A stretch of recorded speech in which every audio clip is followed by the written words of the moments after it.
Okay, so now we jump to section 8.15 in the lecture notes, and this is on entropic potential. So first of all, let's just keep in mind what we did. Okay, we had internal energy, and through Legendre transforms, we have defined new properties of state. For instance, the Helmholtz free energy or the Gibbs free energy, right? And we call these things thermodynamic potentials. But why do we call it potentials? Well, we're going to see just in a moment that in certain situations, the minimization of these things gives you the most stable state of the system. For instance, imagine you have a thermodynamic system which is coupled to a heat source at certain temperature, and you somehow isolate your system mechanically. You don't allow for any compressions or expansion, although your system can exchange heat with the outside. In this case, the most stable states of your system are going to be given by the minimization of the Helmholtz free energy. And similarly, when you have a system which is in contact both with a heat source and a work source, that the pressure is being kept constant externally, the minimization of the Gibbs free energy is giving you the most stable configuration. So just making the analogy with classical mechanics, right? You have a function, and when you minimize the function, you get an equilibrium or stable state of your system, but you call that potential. Okay, so that's the reason why. But I want to emphasize that this F and G and also H were obtained from the energy. Okay, but there is another family of potentials that we can get not from the energy, but from the entropy. Okay, so let's see how this is done. And I will just write here again the fundamental thermodynamic relationship in terms of internal energy. And here, what I want to do is to rewrite that in terms of entropy. Okay, so I will just write the same thing, but this is 1 over T internal energy plus P over T differential of volume. Okay, so fine. So if we analyze this equation, right? So instead of the former one, what we see is that it seems that the entropy has natural variables internal energy and volume, and that the corresponding conjugate variables are inverse temperature and PT.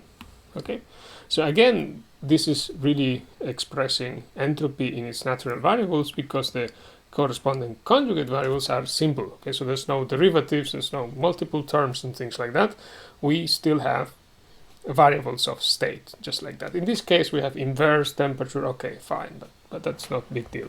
Okay, so we can do the exact same thing that we did when we defined the energetic thermodynamic potentials. Let me just write here the title, entropic potentials. And for instance, one thing that we might want to do is to swap the 1 over T by the energy. Okay, so let's do that. We can again do in Legendre transform. We will define a new potential that is going to be the entropy minus 1 over T and the internal energy. Okay, and when you do that, so remember that F, the Helmholtz free energy, was defined like 1 minus Ts. Okay, so what you have here is actually minus F divided by T, right? So this potential is called the Massier potential. Well, let me write it in blue, which is what I usually do. The Massier, I think it's spelled like this, potential,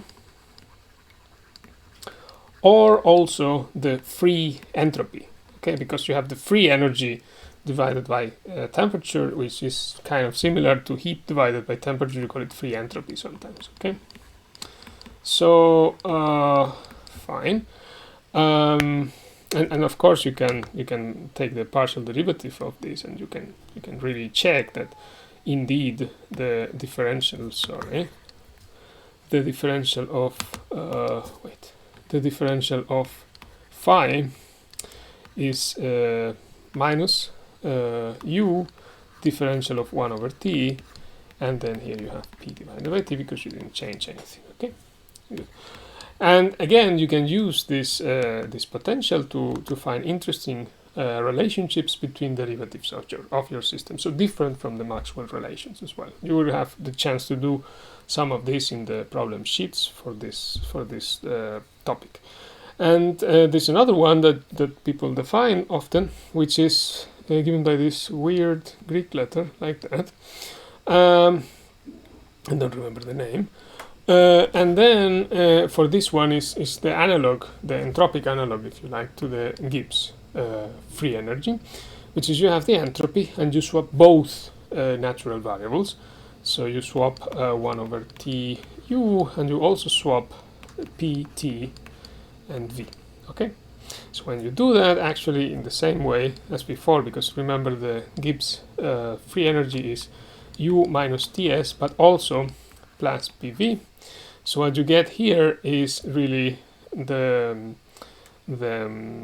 Gibbs free energy divided by the temperature, okay, with the minus sign there. And this one is called the Gibbs free entropy. And also sometimes it's called the Planck potential, although, you know, in textbooks sometimes when they say Planck's potential, they mean something different. But I mean, you could find it under this name as well. So this say, to avoid confusion, Gibbs free entropy. Okay. And this would be free entropy only, or maybe Helmholtz free entropy if you want.